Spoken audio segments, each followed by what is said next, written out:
کا ایک صحابی، اللہ کے محبوب پیغمبر علیہ الصلوۃ والسلام نے ایک دن اعلان کیا کسی غزوے کے لیے کہ تم نے مال غنیمت مال جمع کرنا ہے۔ اب سارے صحابہ کے پاس کچھ ایسے تھے امیر ترین جن کے پاس اللہ کا دیا ہوا بہت زیادہ تھا۔ اب انسان کا شوق اور جذبہ اللہ کے راستے میں دینے کا ہونا چاہیے۔ ایک صحابی رسول بڑا غریب ہے، گھر میں بھی کوئی چیز نہ ملی۔ اب میں صبح اللہ کے محبوب پیغمبر کے پاس جا کر میں کیا جمع کرواؤں گا؟ اس نے کہا یار ایسے کرتا ہوں، پوری رات مزدوری کرتا ہوں۔ ایک یہودی کے باغ کی پوری رات پانی لگاتا رہا، مزدوری کرتا۔ کس لیے؟ یہ جذبہ رکھ کر کہ اللہ کے محبوب پیغمبر نے اگر صدقہ جمع کرنے کا حکم دیا تو میں بھی اس کے اندر اپنا حصہ ڈال دوں۔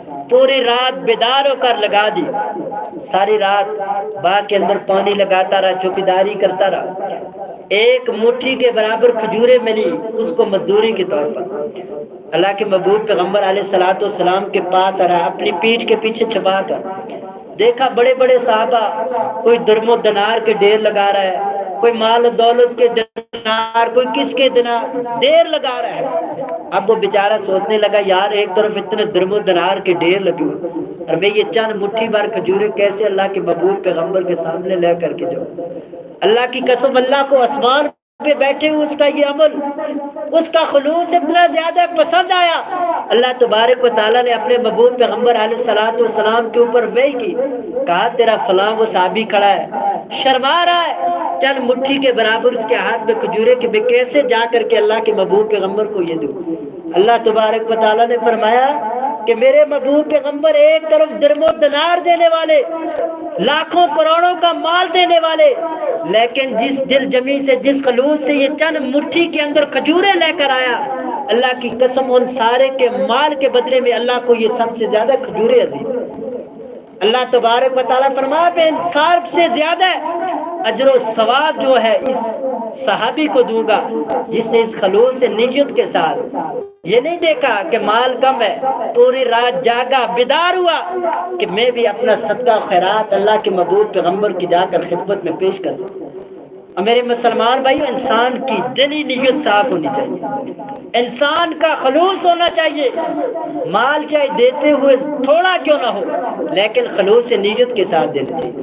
اور واللہ اللہ کی قسم آج ہمارے پاس اللہ کا دیا ہوا بے تحاشا ہوتا ہے، یعنی کوئی کمزور نہیں اس دور کے اندر۔ جس طرح مہنگائی اخراجات بڑھتے، کمائی بھی ہماری اسی طرح بڑھ رہی ہے دن بدن، لیکن واللہ اگر ہمیں موت لگتی ہے تو صرف اللہ کے راستے کے اندر خرچ کرتے ہوئے۔ کتنے نوجوانوں کو میں نے دیکھا 2 سال 3 سال سے اللہ کی قسم اللہ کے راستے میں دیتے ہوئے ان کو موت لگتی ہے۔ اگر ان سے کوئی بہانے یا ہیلے پوچھے نا، لوگ کہتے ہیں سب سے زیادہ عورتیں آگے ہوتی ہے، میں کہتا ہوں یہ نوجوان سب سے زیادہ آگے، ہر قسم کا بہانہ ان کے پاس، فلاں مجبوری فلاں مجبوری، اتنے مہینے میں فلاں مہینے میں اتنے، بس لارے پہ لارا، وہ بھی کس کے ساتھ؟ اللہ کے گھر مسجد کے ساتھ دھوکہ۔ میرے مسلمان بھائی، اللہ کی قسم یہ اللہ کا دیا ہوا مال اللہ کی رضا کے لیے، میرے لیے نہیں، اللہ کی رضا کے لیے اللہ کے راستے میں دیا کرو۔ اللہ کی قسم اگر دنیا سے آج آپ چلے گئے، آپ کے یہ دنیا کے اندر اللہ کے محبوب پیغمبر نے فرمایا 3 طرح کے اعمال انسان کے لیے صدقہ جاریہ ہے۔ ایک، انسان کی اگر نیک اولاد ہوگی، نمازی، دیندار، پڑھی لکھی، وہ تو آج کل ہے ہی نہیں، اللہ ماشاءاللہ کسی کی ہو نہ۔ آج ہماری بیٹیاں نہ ہمارے بیٹے نماز سے دور، قرآن سے دور، دینی تعلیم سے دور کہ کل مرنے کے بعد میرے اور آپ کے لیے صدقہ جاریہ بن سکے، وہ کام سے تو ہم نے بالکل چھٹی کر لی، ہماری توجہ ہی نہیں۔ دوسری چیز اللہ کے محبوب پیغمبر نے فرمایا ایسا علم قرآن و حدیث کا انسان دنیا کے اندر پڑھا کر کے جاتا ہے، مرنے کے بعد وہ سلسلہ دنیا میں جاری اور ساری رہتا ہے، اللہ تبارک و تعالیٰ قبر کے اندر بھی اس کو ثواب عطا کرتے۔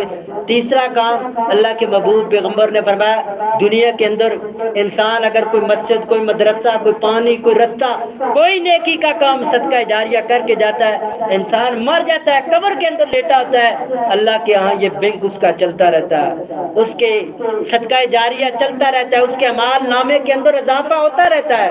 باقی یہ دنیا کے اندر اگر سارے ملکوں کے اندر ہمارے اکاؤنٹ کھلے ہو، ادھر سے اسرائیل آیا، ہاتھ رکھا، ہماری روح قبض کی، دنیا کے اندر ہمارے سارے بینکوں کے اکاؤنٹ وہیں بند ہو جاتے ہیں۔